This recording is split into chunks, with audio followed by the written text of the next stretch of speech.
કેમ છો વિદ્યાર્થી મિત્રો? હું મૌલિક ઝાલાવાડી આપ સૌનું સ્વાગત કરું છું. આજનો ટોપિક આપણી પાસે છે નાઇટ્રિક એસિડ. પી વિભાગના ચેપ્ટરમાં નાઇટ્રિક એસિડ ખૂબ જ અગત્યનો ટોપિક છે. કંઈક થોડું ઘણું બોર્ડની એક્ઝામમાં પૂછાય અને પૂછાય જ છે. તો આજે આપણે જોવાનું છે નાઇટ્રિક એસિડની બનાવટ, તેના ગુણધર્મ અને ઉપયોગો. તેના જે ગુણધર્મ છે એ ખૂબ જ આઈએમપી છે અને તેની રિએક્શનો મોટા ભાગે ગુજરાત બોર્ડ અને કોમ્પિટિટિવમાં પૂછાતી હોય છે. તો પહેલા જોઈએ છે બનાવટ. નાઇટ્રિક એસિડની બનાવટ બે પ્રકારની છે. એક તો નાના પાયે એટલે કે પ્રયોગશાળામાં, અને બીજું મોટા પાયે એટલે કે વ્યાપારી ધોરણે. પ્રયોગશાળામાં પહેલી આપણે બનાવટ જોઈએ છીએ. તો પહેલી બનાવટ પ્રયોગશાળામાં નાઇટ્રિક એસિડ બનાવવા માટે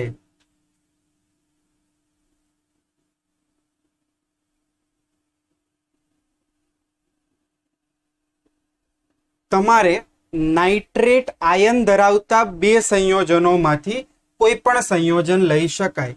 તો નાઇટ્રિક એસિડ બનાવવા માટે KNO3 એટલે કે પોટેશિયમ નાઇટ્રેટ અથવા સોડિયમ નાઇટ્રેટ, આપણે નાઇટ્રોજનના પ્રાપ્તિ સ્થાનોમાં બંને ખનિજોની વાત કરી છે. તો પોટેશિયમ નાઇટ્રેટ અથવા સોડિયમ નાઇટ્રેટની પ્રક્રિયા કાચની વક્ર નળી. તો કાચની વક્ર નળી એટલે એક પ્રકારનો રિટોર્ટ, એટલે એક પ્રકારનો જે આપણે ચંબુ કહીએ છીએ, ફ્લાસ્ક રાઉન્ડ બોટમ, તેના અંદર લેવાનું છે KNO3 અથવા NaNO3 ની પ્રક્રિયા કાચની વક્ર નળીમાં સાંદ્ર સલ્ફ્યુરિક એસિડ સાથે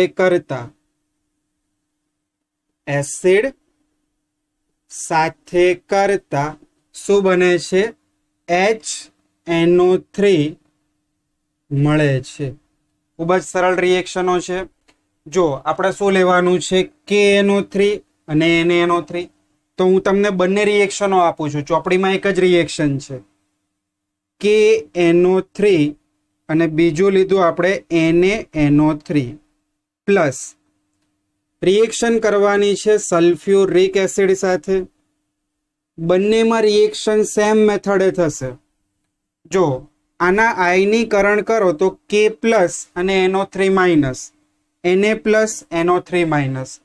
જ્યારે આનું આયનીકરણ કરવામાં આવે તો આપણે એક જ તબક્કામાં આનું આયનીકરણ વિચારીએ તો H પ્લસ અને HSO4 માઇનસ.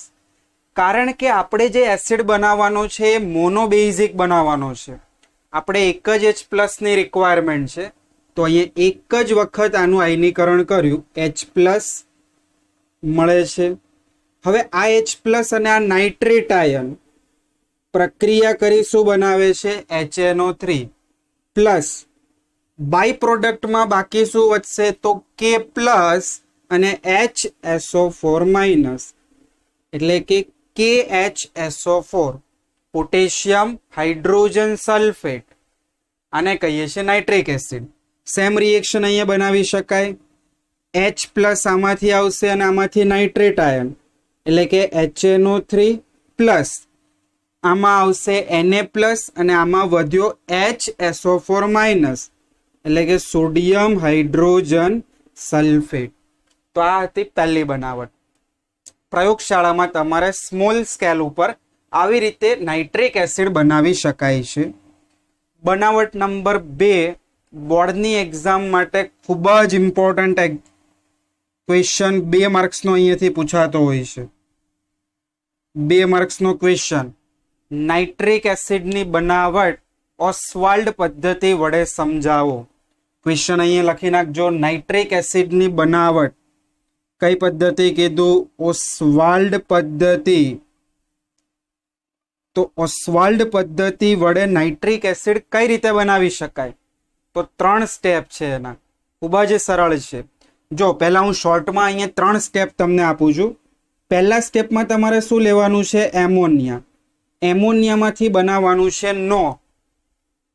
બીજા સ્ટેપમાં નોમાંથી બનાવવાનું છે NO2 અને છેલ્લા સ્ટેપમાં તમને મળી જશે નાઇટ્રિક એસિડ. બસ આવી રીતે યાદ રાખવાનું. પહેલા તમે એમોનિયા લીધું, એનું ઓક્સિડેશન કર્યું તો નો મળી ગયું એટલે કે નાઇટ્રિક ઓક્સાઇડ. ફરીથી ઓક્સિડેશન તો એક ઓક્સિજન ઉમેરાઈ ગયો, ડાયોક્સાઇડ બન્યું. નાઇટ્રોજન ડાયોક્સાઇડને પાણીમાં દ્રાવ્ય કરો એટલે નાઇટ્રિક એસિડ બની જાય. 3 સ્ટેપની રિએક્શન છે. દરેક સ્ટેપ આપણે ડિટેલમાં 1 બાય 1 સમજીએ. પહેલા સ્ટેપમાં શું કરીએ છીએ અહીંયા? તો એમોનિયાનું ઉદ્દીપકીય ઓક્સિડેશન કરતા નાઇટ્રિક ઓક્સાઇડ, જેને બીજા શબ્દમાં નાઇટ્રોજન મોનોક્સાઇડ મળે છે. હવે અહીંયા ખાસ આ શબ્દ ઉદ્દીપકીય ઓક્સિડેશન, અહીંયા જે ઉદ્દીપક છે એ ખાસ કેરેક્ટરિસ્ટિક્સ વાળા છે, લાક્ષણિક ઉદ્દીપક લેવાના છે. અહીંયા કયા લેવાના છે? તો પ્લેટિનમ અને રોહડિયમ. હવે અહીંયા પર્સન્ટેજ તમને જાણકારી માટે આપું છું. આનું તમારે 90% લેવાનું હોય અને આનું 10%. પ્લેટિનમ અને રોહડિયમ અહીંયા તમને આપ્યું છે પ્લેટિનમ ગોઝ, એટલે પ્લેટિનમની જાળી ધરાવતો અહીંયા કેટેલિસ્ટ, જાળીદાર કેટેલિસ્ટ ઉદ્દીપક લેવાનું છે. પ્લસ રિએક્શનનું જે તાપમાન છે એ 500 કેલ્વિન તાપમાન. ચલો અહીં સાઈડમાં રિએક્શન લખીએ.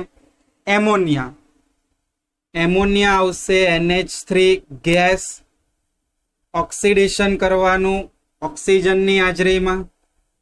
પ્રક્રિયા પરિસ્થિતિમાં પ્લેટિનમ પ્લસ રોહડિયમ, અહીંયા પ્લેટિનમ ગોઝ લખવાનું. તાપમાન આવશે 500 કેલ્વિન અને 9 બાર દબાણે પ્રક્રિયા થઈને નાઇટ્રોજનનું ઓક્સિડેશન થઈને NO ગેસ બને છે, પ્લસ અહીંયા H2O વેપર્સ છૂટી થાય છે. આ થઈ ગયું પહેલું રિએક્શન. રિએક્શન બોર્ડની એક્ઝામમાં દરેક બેલેન્સ કરવાના, નહીતર માર્ક્સ કપાઈ જાય છે. તો રિએક્શન બેલેન્સ કરવા માટે જો હાઇડ્રોજન 3 છે, જ્યારે અહીંયા હાઇડ્રોજન 2 છે, તો આપણે ક્રોસ મલ્ટીપ્લાય કરીએ. આને 2 થી મલ્ટીપ્લાય કર્યું અને આને 3 થી મલ્ટીપ્લાય કર્યું. ચલો નાઇટ્રોજન કેટલા થયા? 2. સામે નાઇટ્રોજન કેટલા છે? 1. તો આની આગળ 2 મૂકો. હવે ઓક્સિજનને બેલેન્સ કરીએ. ઓક્સિજન અહીંયા 2 છે, જ્યારે અહીંયા ઓક્સિજન 2 અને આ 3 5. તો અહીંયા 5 કરવા માટે હું શું કરી શકું? તો 5/2. આ 2 અને આ 2 કટ એટલે અહીંયા ઓક્સિજન 5, તો અહીંયા પણ ઓક્સિજન 5. હવે આ બિન તત્વ યોગમિતિ થયું, એટલે કે મારે આના છેદમાંથી 2 દૂર કરવા છે. તો પ્રક્રિયા સમીકરણને શું કરી દેવું? 2 વડે મલ્ટીપ્લાય કરું. તો અહીંયા 2 વડે મલ્ટીપ્લાય કરું તો શું થઈ જશે? 4. અહીંયા શું થઈ જશે? 2 કટ. અહીંયા કેટલા થશે? 2 દુ 4, અહીંયા 3 દુ 6. તો આ થઈ ગયું રિએક્શન. પહેલું રિએક્શન અહીંયા પૂરું થયું. ચલો સેકન્ડ સ્ટેપમાં શું કરવાનું છે? તો તમને જે નાઇટ્રિક ઓક્સાઇડ મળે છે તેનું ફરીથી ઓક્સિડેશન થઈને, તો અહીંયા થિયરીનો પોઈન્ટ લખવાનો દરેકે, નાઇટ્રિક ઓક્સાઇડનું ફરીથી ઓક્સિડેશન થઈ નાઇટ્રોજન ડાયોક્સાઇડ બને છે. નાઇટ્રિક ઓક્સાઇડ લીધું, લઈ લો અહીંયા NO ગેસ, ફરીથી ઓક્સિડેશન. હવે આ જે પ્રક્રિયા છે રિવર્સેબલ રિએક્શન છે. બંને દિશામાં પ્રક્રિયા થઈ છે, રિવર્સેબલ દર્શાવવાનું. અને અહીંયા બને છે NO2 ગેસ. રિએક્શનને બેલેન્સ કરવા માટે ઓક્સિજન કેટલા છે? અહીંયા 2. અહીંયા ઓક્સિજન કેટલા છે? 2 ને 1 3. આને હાફ કરી દો અથવા આને 2 વડે મલ્ટીપ્લાય કરો. પછી તમને કીધું પૂર્ણાંક સંખ્યામાં લાવી દો. અહીંયા 2 વડે મલ્ટીપ્લાય થઈ ગયું રિએક્શન બેલેન્સ. Step number 3. આ રીતે મળેલા NO2 ને પાણીમાં દ્રાવ્ય કરવાથી શું બને છે? HNO3 મળે છે. આ રીતે જે તમને નાઇટ્રોજન ડાયોક્સાઇડ મળ્યો તેને પાણીમાં ડિઝોલ્વ કરીએ, NO2 ગેસ, પાણી H2O લિક્વિડ, તો આપણને શું પ્રોડક્ટ મળે છે? HNO3 મળે છે એક્વાઇસમાં. અને આ રિએક્શન દરમિયાન થોડા પ્રમાણમાં નાઇટ્રિક ઓક્સાઇડ પણ છૂટો પડે છે. હવે એ નાઇટ્રિક ઓક્સાઇડને પંપ દ્વારા તેને રિસાયકલમાં યુઝ કરવામાં આવે છે. કે અહીંયા જે બાય પ્રોડક્ટમાં, તો અહીં લખી શકાય આડ નિપજમાં મળેલ નાઇટ્રિક ઓક્સાઇડનો ઉપયોગ પુનઃચક્રણમાં થાય છે, રિસાયકલમાં ઉપયોગ કરીએ છીએ. અને હવે છેલ્લો પોઈન્ટ કે અહીંયા જે એક્વાઇસ નાઇટ્રિક એસિડ છે, જલીય નાઇટ્રિક એસિડ, એમાંથી આપણે ધીમે ધીમે પાણી દૂર કરવાનું છે, એટલે કે નિસ્યંદન કરવાનું છે. તો 2 પોઈન્ટ MCQ ના, જલીય નાઇટ્રિક એસિડનું નિસ્યંદન કરી કેટલા ટકા સાંદ્રતા વાળો નાઇટ્રિક એસિડ બનાવી શકાય? તો 68%, વેઇટ બાય વેઇટ, દળથી 68% સાંદ્રતા ધરાવતો HNO3 બનાવી શકાય. આ પહેલો પોઈન્ટ. હજી તમારે સાંદ્રતા આની વધારવી છે, તો તમારે સાંદ્ર સલ્ફ્યુરિક એસિડની હાજરીમાં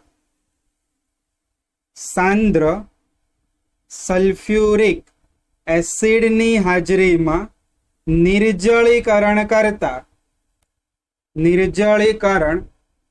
કરી 98% સાંદ્રતા વાળો HNO3 મેળવી શકાય છે. તો વિદ્યાર્થી મિત્રો, આ હતી નાઇટ્રિક એસિડની બનાવટ. ધ્યાનથી આને લખી નાખો, વિડીયો પોઝ કરી. તો ત્યારબાદ વિદ્યાર્થી મિત્રો ગુણધર્મ જોઈએ છે. પહેલા મેં અહીંયા ભૌતિક ગુણધર્મ લખી દીધા છે. તો જે નાઇટ્રિક એસિડ આપણે પ્રયોગશાળામાં વાપરીએ છીએ, તો રંગવિહીન પ્રવાહી છે નાઇટ્રિક એસિડ, પહેલો ગુણધર્મ. બીજું, હમણાં બનાવટમાં આપણે સમજાવ્યું કે નિસ્યંદન દ્વારા નાઇટ્રિક એસિડની સાંદ્રતા કેટલી મેળવીએ છીએ?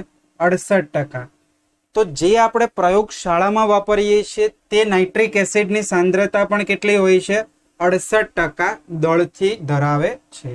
ત્રીજો પોઈન્ટ, નાઇટ્રિક એસિડની ઘનતા, સ્પેસિફિક ગ્રેવિટી, વિશિષ્ટ ઘનતા હોય છે 1.504.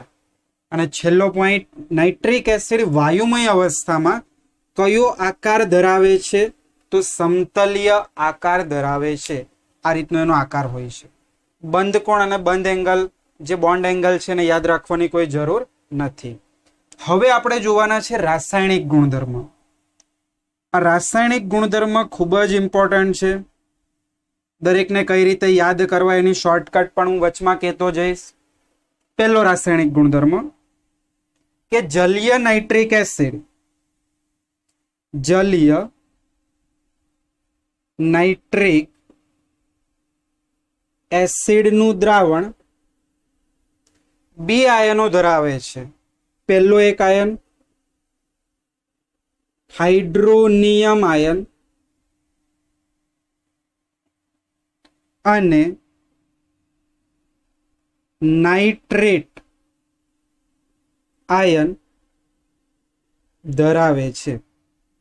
તો હાઇડ્રોનિયમ આયન એટલે કયો આયન થશે? તો અહીંયા સાઈડમાં લખીએ, હાઇડ્રોનિયમ એટલે H3O+ અને નાઇટ્રેટ આયન એટલે કયો થશે? NO3-. તો જે નાઇટ્રિક એસિડનું જલીય દ્રાવણ હોય છે એમાં આ બંને આયન હોય છે, અને નાઇટ્રિક એસિડનું જલીય દ્રાવણ પ્રબળ હોય છે આ હાઇડ્રોનિયમ આયનને કારણે. ચલો રિએક્શન, HNO3, જલીય દ્રાવણ એટલે H2O લીધું, રિવર્સેબલ રિએક્શન. હવે આ એસિડ છે તો આ શેના તરીકે વર્તે? બેઝ તરીકે. હવે એસિડ H+ આ બેઝને દાન કરશે એટલે પાણીનું રૂપાંતર શેમાં થઈ ગયું? H3O+ એક્વાયસ. આ આયનને આપણે શું કહીએ છીએ? Hydronium ion. હવે બાકી શું વધ્યું અહીંયા? NO3- એક્વાયસ. આ આયનને શું કહીએ છીએ? Nitrate ion. તો આ પહેલો રાસાયણિક ગુણધર્મ. આ રિએક્શન એવું સૂચવે છે કે નાઇટ્રિક એસિડનું જલીય દ્રાવણ પ્રબળ એસિડિક ગુણધર્મ ધરાવે છે. બીજી રિએક્શન, નાઇટ્રિક એસિડ પ્રબળ ઓક્સિડેશન કરતા પદાર્થ તરીકે વર્તે છે. IMP ગુણધર્મ આને કહી શકાય. MCQ માટે, બોર્ડની એક્ઝામ માટે પણ જે પ્રક્રિયા સમીકરણ પૂર્ણ કરવાના પૂછાય છે એ ઘણી વખત આમાંથી પૂછાય છે. તો બીજો ગુણધર્મ, સાંદ્ર નાઇટ્રિક એસિડ પ્રબળ ઓક્સિડેશન કરતા તરીકે વર્તે છે. પ્રબળ ઓક્સિડેશન કરતા એટલે શું? અન્યનું ઓક્સિડેશન કરવું અને પોતાનું રિડક્શન થવું. હવે આપણે અહીંયા વાત કરવાની છે ધાતુ સાથેની ઓક્સિડેશન પ્રક્રિયા અને અધાતુ સાથેની ઓક્સિડેશન પ્રક્રિયા. તો પહેલું લઈ લઈએ છીએ અહીંયા ધાતુ સાથેની પ્રક્રિયા. ધાતુ સાથેની પ્રક્રિયા. ત્યારબાદ આપણે અધાતુ સાથેની પ્રક્રિયા લઈ લઈશું. તો પહેલી બે ધાતુઓ તમને અહીંયા લખીને આપું છું કે સાંદ્ર HNO3 ઉમદા ધાતુ GVK AU એટલે ગોલ્ડ અને PT એટલે પ્લેટિનમ સાથે પ્રક્રિયા કરતી નથી. આ નિષ્ક્રિય ધાતુ છે, ઉમદા ધાતુઓ છે, માટે નાઇટ્રિક એસિડ તેના સાથે રિએક્શન આપતું નથી. તો આ ધાતુ કોના સાથે રિએક્શન આપે? તો આગળ આપણે આ ચેપ્ટરમાં ભણવાનું છે એક્વા રિજિયા, જે HCl અને નાઇટ્રિક એસિડનું મિશ્રણ હોય છે તેની અંદર આ બંને ધાતુ ઓગળે છે અને તેના સંયોજનો બનાવે છે. પણ અહીંયા ખાલી નાઇટ્રિક એસિડ હોય તો ગોલ્ડ અને પ્લેટિનમ પ્રક્રિયા કરતી નથી. ત્યારબાદ મોટા ભાગની અન્ય ધાતુઓ HNO3 સાથે પ્રક્રિયા કરી ધાતુના નાઇટ્રેટ આપે છે. સમજો અહીંયા ધાતુના નાઇટ્રેટ. તો ધાતુના નાઇટ્રેટ એટલે MnO3X સંયોજનો બનાવે છે અને આડ નિપજમાં આ અહીંયા ખાસ જોવાનું છે, આડ નિપજમાં ડાયનાઇટ્રોજન ઓક્સાઇડ, નાઇટ્રોજન મોનોક્સાઇડ અને નાઇટ્રોજન ડાયોક્સાઇડ આપે છે, જે પ્રક્રિયાની સાંદ્રતા એટલે કે નાઇટ્રિક એસિડ કેટલું સાંદ્ર લીધું છે, તાપમાન વગેરે પર આધારિત હોય છે. તો આ એક ગુણધર્મ છે, અહીંયા ખાસ સમજજો. 4 રિએક્શન સમજાવું છું, ખાસ તૈયાર કરજો બોર્ડની એક્ઝામ માટે. તો આપણે બે અલગ અલગ સંક્રાંતિ ધાતુ લઈએ છીએ, કોપર અને ઝિંક. ચલો, કોપર માટે 2 રિએક્શન અને 2 રિએક્શન ઝિંક માટે. હવે થોડું તમને હું એ શોર્ટકટ આપું છું, કઈ રીતે યાદ કરવાનું છે, શું છે બધું. તો અહીંયા આપણી પાસે કોપર ઝિંક છે, આ કોપર અને આ ઝિંક.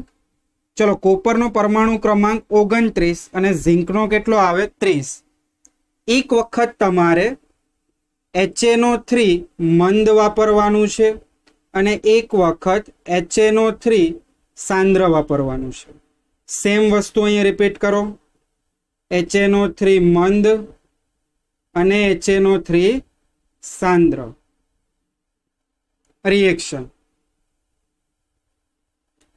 હવે ઓલવેઝ જ્યારે પણ સાંદ્ર નાઇટ્રિક એસિડ હોય એટલે બાય પ્રોડક્ટમાં નાઇટ્રોજન ડાયોક્સાઇડ ગેસ જ છૂટો પડશે. તો આને આપણે અહીંયા લખીએ છીએ સાઈડમાં કે સાંદ્ર HNO3 હોય ત્યારે NO2 છૂટું પડશે. તો ચલો આ બંને રિએક્શનમાં તો આપણને ક્લિયર થઈ ગયું કે અહીંયા ગેસ જે છૂટો પડશે એ NO2, એવી જ રીતે આ રિએક્શનમાં પણ NO2 પ્લસ ધાતુના નાઇટ્રેટ એટલે આ કોપર અને આ ઝિંક. તો કોપર +2 ઓક્સિડેશન અવસ્થા ધરાવે, ઝિંક પણ +2 ઓક્સિડેશન અવસ્થા ધરાવે, નાઇટ્રેટ NO3 માઇનસ એટલે અહીંયા સંયોજન શું બનશે? CuNO3 ટ્વાઇસ કોપર નાઇટ્રેટ બનાવે છે. આ થઈ ગયું કોપર નાઇટ્રેટ. એવી જ રીતે અહીંયા શું બનશે? ZnNO3 twice. આનું નામ શું થઈ જશે? ઝિંક નાઇટ્રેટ બનાવે છે. પ્લસ આ બધી જ રિએક્શનમાં પાણી છૂટું પડશે અને આગળ જે અધાતુની રિએક્શનો છે એમાં પણ પાણીનો અણુ છૂટો પડશે. એટલે પાણી તો તમારે લખવાનું જ છે +H2O. હવે રિએક્શન બોર્ડની એક્ઝામમાં ખાસ બેલેન્સ કરવું. તો બેલેન્સ કરવા માટે રિએક્શનમાં તમારે અહીંયા 4 મોલ અને અહીંયા 4 મોલ ઉપયોગ કરવાના થશે. તો જો બસ એટલું યાદ રાખવાનું, 4 મોલ. 4 મોલ તમે અહીંયા લીધા તો તમારે અહીંયા 4 કરવા માટે શું કરવું પડે? 2 તો છે જ, NO2 ને 2 વડે મલ્ટીપ્લાય કરો, 2. ચલો નાઇટ્રોજન કેટલા થઈ ગયા? 2 અને 2 4. હવે હાઇડ્રોજન કેટલા છે? 4. તો પાણીના અણુ કેટલા લેવા પડે? 2. Copper 1 copper 1. ઓક્સિજન 4 તરી 12, 3 દુ 6, 7 8 9 10 11 12. આ પ્રક્રિયા સમીકરણ બેલેન્સ થઈ ગયું. સેમ મેથડ આ પ્રક્રિયા સમીકરણ પણ બેલેન્સ થશે. સાંદ્ર હોય એટલે નાઇટ્રિક એસિડ તમારે 4 મોલ લેવાનું અને ધાતુ 1 મોલ. આ ફિક્સ જ છે, 2 અને આ 2. તો 2 રિએક્શન અહીંયા પૂરી થઈ છે. હવે વાત આવે છે મંદ નાઇટ્રિક એસિડ હોય ત્યારે. તો જ્યારે પણ મંદ નાઇટ્રિક એસિડ હોય છે ત્યારે ઓક્સિડેશન એનું મંદ થાય છે, ઓછા પ્રમાણમાં થાય છે અને ઓછા ઓક્સિડેશન આંક ધરાવતા નાઇટ્રોજનના ઓક્સાઇડ બને છે. તો જો આમાં નાઇટ્રોજનનો ઓક્સિડેશન આંક ગણો તો +4 થાય, આમાં ઓક્સિડેશન આંક ગણો તો +2 થાય, જ્યારે આમાં ઓક્સિડેશન આંક ગણો તો +1 થાય. તો આ બંને સંયોજનનો ઓક્સિડેશન આંક કેવો છે? ઓછો છે. તો મંદ હોય ત્યારે તમને આ બંનેમાંથી કોઈ એક પ્રોડક્ટ મળે. તો અહીં લખીએ છીએ NO2 અથવા શું મળે? NO. હવે ક્યારે N2O મળે અને ક્યારે NO મળે તો એ ધાતુ ઉપર ડિપેન્ડન્ટ છે. વધારે સક્રિય ધાતુ હોય, ઓછી સક્રિય ધાતુ હોય, ધાતુની EMF શ્રેણી ઉપર ડિપેન્ડન્ટ છે. તો આને પણ કઈ રીતે યાદ રાખવું એની પણ એક ટ્રીક છે. કોપર 29 નંબર ઉપર, ઝિંક 30 નંબર ઉપર. તો ઝિંકનો એટોમિક નંબર વધારે તો તમારે શું યાદ રાખવાનું? વધારે નાઇટ્રોજન વાળો ઓક્સાઇડ જ્યારે એટોમિક નંબર વધારે હોય ત્યારે આવે. આ રિએક્શન માટે સીમિત છે આ વસ્તુ. એટલે NO2 અહીંયા લખવાનું ઝિંક વાળામાં. તો N2O પ્લસ H2O અને અહીંયા રિએક્શન કરો એટલે ZnNO3 ટ્વાઇસ. આ તો કોપર નાઇટ્રેટ, ઝિંક નાઇટ્રેટ બધામાં કોમન જ છે. તો ચલો બાકી શું વધ્યું? કોપર. તો કોપરમાં બાકી હવે શું આવશે? NO. તો રિએક્શન અહીંયા CuNO3 twice plus NO plus H2O. હવે આ રિએક્શનને બેલેન્સ કરવા માટે 2 પોઈન્ટ યાદ રાખવા પડશે. કોપર હોય ત્યારે તમારે 3 લઈ લેવાનું અને ઝિંકના અણુ 4 લઈ લેવાના. તો ચલો કોપરના 3 લીધા અને ઝિંકના 4. આ રીતે યાદ કરજો એટલે રિએક્શન ફટાફટ બેલેન્સ થાય. કારણ કે અન્ય મેથડ કરો તો રેડોક્સ પ્રમાણે બેલેન્સ કરવું ખૂબ અઘરું બની જાય, બેલેન્સ થઈ જાય. અને બીજી પણ મેથડ છે ABCD વાળી મેથડ, એ પણ આગળ તમને ડિસ્કશન કરાવીશ. અત્યારે આ પ્રમાણે જુઓ તો કોપર 3 તો અહીંયા 3 મોલ કરો, ઝિંક 4 તો અહીંયા 4 મોલ. હવે નાઇટ્રેટ જુઓ, N નાઇટ્રોજન 3 દુ 6 અને 7. પણ આપણે અહીંયા એકી સંખ્યા પસંદ કરીએ, સોરી બેકી સંખ્યા પસંદ કરીએ એટલે ઇઝીલી બેલેન્સ થાય. એટલે 7 આવે છે, પણ હું 7 અને 1 8 કરું છું. ચલો એવી રીતે અહીંયા 4 દુ 8 ને 2 10, તો અહીંયા તો ડાયરેક્ટ તમારે બેકી સંખ્યા એટલે 10 મૂકી દો. ચલો હવે બાકીનું જે પાણીનો અણુ છે એનું અણુ એને આપણે બેલેન્સ કરીએ. નાઇટ્રોજન 8, નાઇટ્રોજન 6 ને આ 2 8, હાઇડ્રોજન જો 8. ચલો અહીંયા હાઇડ્રોજન 8 કરવા માટે 4 મોલ પાણી. ઓક્સિજન ગણીએ 3 દુ 6, 6 તરી 18, 19 20, 20 અને બીજા 4 24, 8 તરી 24. આ પ્રક્રિયા બેલેન્સ થઈ ગઈ. એવી જ રીતે આ પ્રક્રિયા જોઈ લો. અહીંયા ઝિંક 4, નાઇટ્રોજન 10, હાઇડ્રોજન અહીંયા 10 છે તો અહીંયા 5 મોલ પાણી લેવા પડે. બાકી થઈ ગયું બેલેન્સ. ઓક્સિજન જુઓ 3 દુ 6, 6 ચોક 24, 25 અને 30, 10 તરી 30. તો આ થઈ ગઈ તમારે રિએક્શન સાંદ્ર અને મંદ નાઇટ્રિક એસિડ સાથે. આ રીતે એને યાદ રાખવાનું એમસીક્યુ માટે ખાસ. અહીંયા કઈ પ્રોડક્ટ છૂટી પડે એ પૂછાતું હોય છે. છેલ્લો એક પોઈન્ટ અહીંયા તમને સમજાવું છું, થિયરિટિકલ છે, કે જે સાંદ્ર નાઇટ્રિક એસિડ છે તે ક્રોમિયમ અને એલ્યુમિનિયમ સાથે પ્રક્રિયા કરતું નથી. બીજા શબ્દોમાં કહ્યું તો ક્રોમિયમ અને એલ્યુમિનિયમ નાઇટ્રિક એસિડમાં ઓગળતા નથી, કારણ કે ક્રોમિયમ અને એલ્યુમિનિયમ હવામાં ખુલ્લા રાખવાથી ક્રોમિયમ ઓક્સાઇડ અને એલ્યુમિના આનું નિષ્ક્રિય પડ બનાવે છે. હવે આ નિષ્ક્રિય પડ બનવાને કારણે જે આ ધાતુ એની સપાટી ઉપર આ નિષ્ક્રિય પડ બની ગયું. હવે એને તમે નાઇટ્રિક એસિડમાં ડિઝોલ્વ કરો તો એ ડિઝોલ્વ થાય નહીં, ઓગળે નહીં. તો આ બંને ધાતુ નાઇટ્રિક એસિડમાં ઓગળતી નથી, કારણ કે હવામાં ખુલ્લું રાખવાથી તેના પર ઓક્સાઇડનું નિષ્ક્રિય પડ બને છે. તો વિડીયોને પોઝ કરીને દરેક વસ્તુ નોટ કરો. 2 ગુણધર્મ હજી બાકી છે, અધાતુ સાથેની પ્રક્રિયા અને રિંગ કસોટી, અને પછી ઉપયોગ લખી નાખો. હવે લેવાનું છે અધાતુ સાથેની પ્રક્રિયા. આગળ આપણે ભણ્યા ધાતુ સાથેની પ્રક્રિયા, તો હવે અહીંયા હેડિંગ મારું છું અધાતુ સાથેની પ્રક્રિયા. હવે અધાતુમાં આપણે 4 રિએક્શનો ભણવાની છે. કોની કોની રિએક્શન છે? તો અધાતુમાં કાર્બન, બીજું આવે છે સલ્ફર, ત્રીજું આવે છે આયોડિન અને ફોસ્ફરસ. જો કાર્બનનો એક પરમાણુ અસ્તિત્વ ધરાવે એટલે C1 લખ્યું છે. સલ્ફરના 8 પરમાણુ ભેગા થઈને S8 અણુ બનાવે છે. આયોડિનના 2 પરમાણુ ભેગા થઈને ડાયટોમિક દ્વિપરિમાણીય બનાવે છે.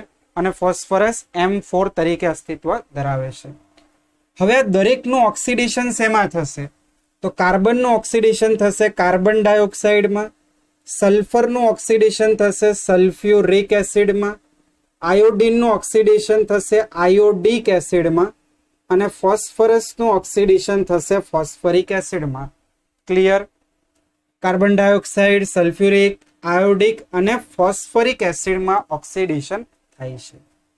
તો થિયરીનો પોઈન્ટ તો જાતે લખી શકાય કે સાંદ્ર નાઇટ્રિક એસિડ, દરેકનું ઓક્સિડેશન સાંદ્ર નાઇટ્રિક એસિડની હાજરીમાં થશે. ચલો પોઈન્ટ લખીએ છીએ. સાંદ્ર નાઇટ્રિક એસિડની પ્રક્રિયા અધાતુ જેવી કે કાર્બન, સલ્ફર, આયોડિન અને ફોસ્ફરસ સાથે કરતા ઓક્સિડેશન થઈ આ દરેક અધાતુનું ઓક્સિડેશન થઈને શું બને છે? CO2, H2SO4, HiO3 અને H3PO4 મળે છે. આ દરેકના નામ હવે આપણને આવડવા જોઈએ. Carbon dioxide, sulphuric acid, iodic acid અને ફોસ્ફરિક એસિડ. ચલો રિએક્શન જોઈએ. તો લખી દઈએ C8, ત્યારબાદ I2, ત્યારબાદ P4. દરેકની પ્રક્રિયા કરવાની છે સાંદ્ર.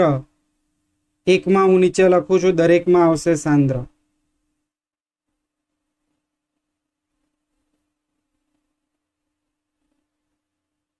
હવે જો આ દરેકનું ઓક્સિડેશન થાય છે એટલે આનું શું થશે? રિડક્શન.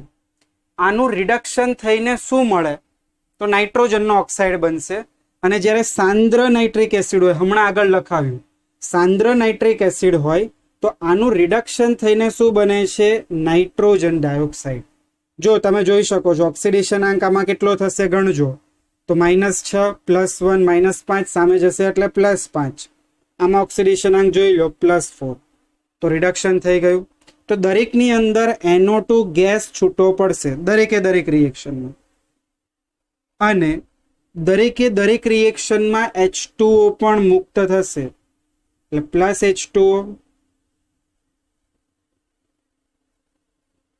હવે તમને બધી જ પ્રોડક્ટ અહીંયા લખી છે કાર્બન હોય તો કાર્બન ડાયોક્સાઇડ બને સલ્ફર હોય તો સલ્ફ્યુરિક એસિડ બને આયોડીન હોય તો આયોડિક એસિડ બને અને ફોસ્ફરસ હોય તો ફોસ્ફરિક એસિડ બને હવે આના રિએક્શનો યાદ કઈ રીતે કરવાના આ રીતે રિએક્શનો તો આપણે કરી દીધા બેલેન્સિંગ એક જ મિનિટમાં એક નહીં પણ અડધી મિનિટમાં આપણે અહીંયા બેલેન્સિંગ કરી દઈશું એના માટે એક થોડુંક યાદ રાખવું પડશે જો પહેલા તો તમારે આ લાઇનસર યાદ રાખવાનું કાશી ઇન્ડિયા પાકિસ્તાન કાશી ઇન્ડિયા પાકિસ્તાન હવે આની અંદર કાર્બન જ્યારે લ્યો ત્યારે નાઇટ્રિક એસિડ 4 લેવાના નાઇટ્રિક એસિડના મૂળ હવે જ્યારે તમે અહીંયા સલ્ફર લ્યો છો કાશી સલ્ફર ત્યારે તમારે જે નાઇટ્રિક એસિડ છે એ 4 અને સલ્ફરનો 8 એટલે 8 48 લઈ લેવાના અહીંયા આયોડિક એસિડ જ્યારે બનાવો ત્યારે આયોડિનની અંદર 10 લેવાના અને અહીંયા બમણા કરી દેવાના 20 પતી ગયું બસ એટલું જ યાદ રાખવાનું છે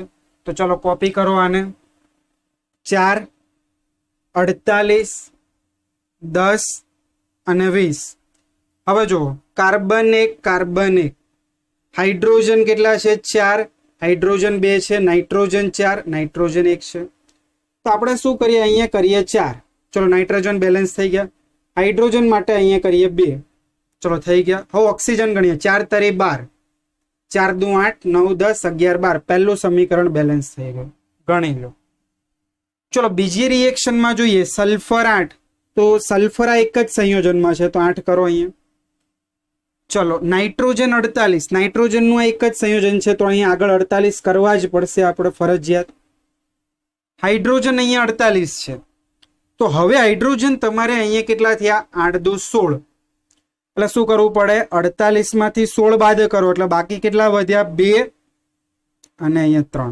32 એટલે પાણીના મોલ તમારે કેટલા કરવા પડે 16 જો 16 દુ 32 અને બીજા 8 દુ 16 એટલે 48 થયા હવે ઓક્સિજન ગણો 8 તરી 24 ચલો 24 બીજા 48 × 2 એટલે આવશે અહીંયા 96 24 અને બીજા 16 તો એટલા જ તમારે અહીંયા થશે 48 × 3 8 તરી 24 નો ચોકડો વધ્યા 2 4 તરી 12 અને 12 ને 2 14 144 આનો સરવાળો કરી નાખો 6 4 10 તો અહીંયા પણ કેટલા થશે 144 થશે ક્લિયર તો બસ આ તો તમારે બેલેન્સિંગ હવે એવી રીતે તમે અહીંયા I2 વાળી રિએક્શનમાં પણ કરી શકો I2 અહીંયા 2 વડે મલ્ટીપ્લાય ચલો નાઇટ્રોજન 10 તો અહીંયા 10 કર્યા ચલો હાઇડ્રોજન કેટલા છે 10 તો અહીંયા 5 કર્યા થઈ ગયું બેલેન્સ 30 તો અહીંયા 30 થઈ ગયા હશે 10 દુ 20 3 દુ 6 6 ને 5 11 આયોડિન 2 હાઇડ્રોજન જો અહીંયા હાઇડ્રોજન આપણે ખોટા બેલેન્સ કર્યા હાઇડ્રોજન 2 આમાં છે તો અહીંયા પણ આ ભૂલ થઈ છે જો હાઇડ્રોજન તમારે શું કરવા પડશે અહીંયા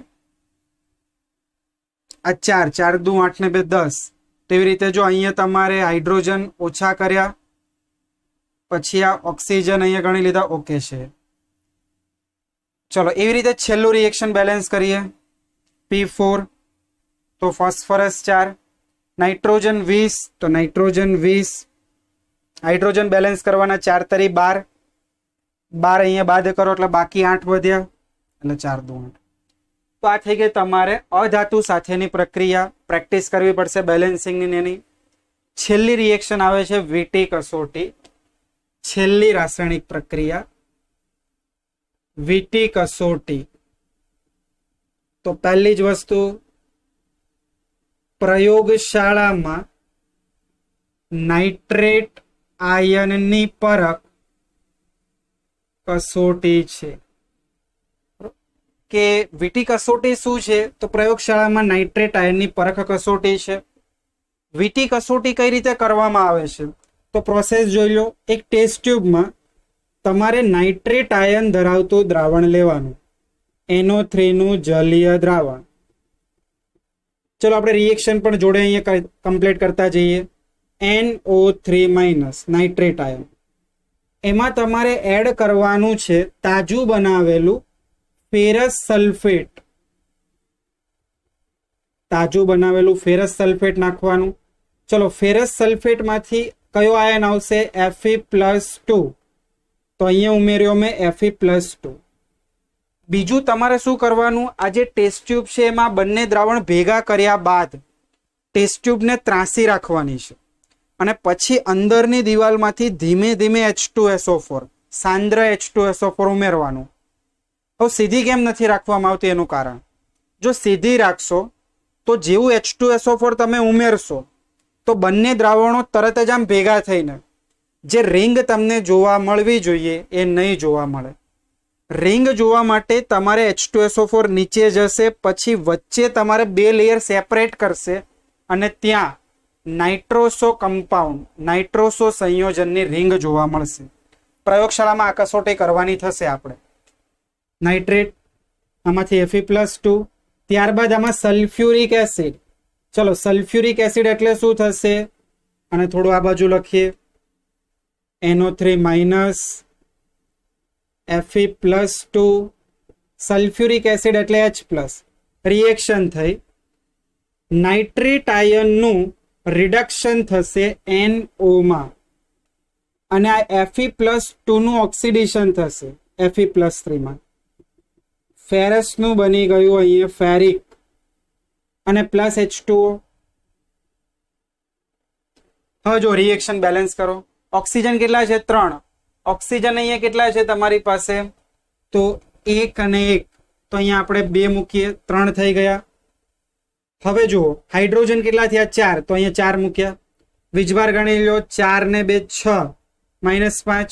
તો અહીંયા આપણે આ 3 મૂકીએ, અહીંયા 3 મૂકીએ. હવે જો વીજભાર 3 તરી 9, 3 દુ 6, 6 ને 4 10, 1 બાદ કરો એટલે 9. આ પહેલું રિએક્શન. હવે અહીંયા શું થાય છે? આ Fe+3 આ H2O સાથે પ્રક્રિયા કરી આ એક સંયોજન બનાવે છે, આયર્ન હેક્ઝાએક્વા.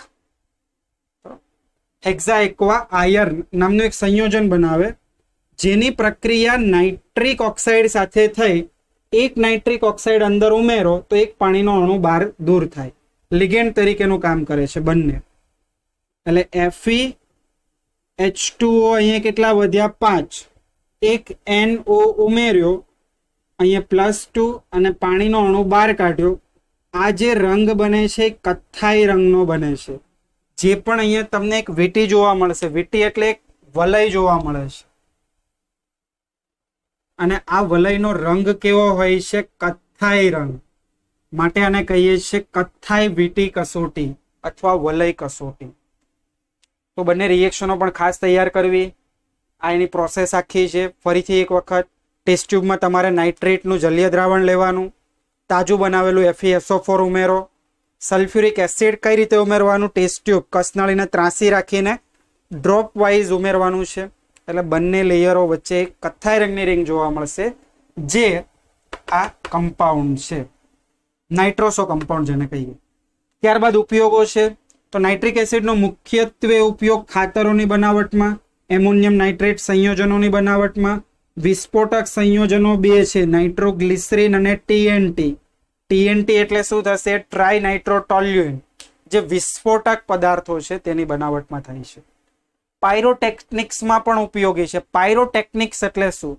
જે આકાશમાં આપણે આતિશબાજી કરીએ છીએ, જે આપણે બ્લાસ્ટ કરીએ છીએ, એ પ્રકારની તમારે ટેકનોલોજી કરવી હોય બ્લાસ્ટ કરવા હોય, વિસ્ફોટ કરવો હોય તો એના માટે પણ નાઇટ્રિક એસિડનો ઉપયોગ થાય છે. રોકેટના બળતણમાં ઓક્સિડેશન કરતા તરીકે MCQનો પોઈન્ટ છે. સ્ટેનલેસ સ્ટીલના ઉત્પાદનમાં અને કાર્બનિક સંયોજનો જે નાઇટ્રો સંયોજનો છે, જે કાર્બનિક રિએક્શનનું નાઇટ્રેશન થતું હોય છે, તેમાં નાઇટ્રિક એસિડ ઉપયોગ થાય છે. તો નાઇટ્રિક એસિડ આખું ધ્યાનથી 2 થી 3 વખત લખીને મોઢે કરવું. Thank you for watching.